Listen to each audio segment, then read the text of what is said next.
অবশ্যই ওনার কথাগুলো মনোযোগ দিয়ে শুনে যাবেন। আগে ওনার কথাগুলো শোনেন, খুবই গুরুত্বপূর্ণ কথা, আগে শোনেন।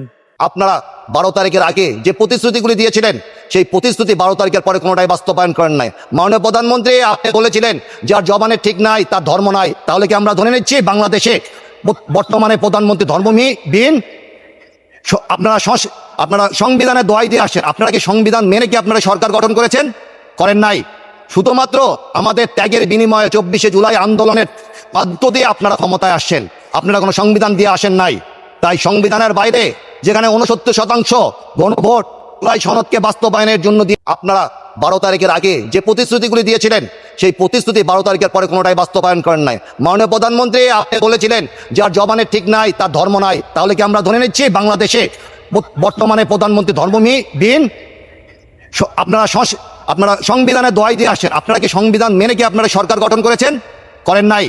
শুধুমাত্র আমাদের ত্যাগের বিনিময়ে 24শে জুলাই আন্দোলনের বাধ্য দিয়ে আপনারা ক্ষমতায় আসছেন। আপনারা কোনো সংবিধান দিয়ে আসেন নাই।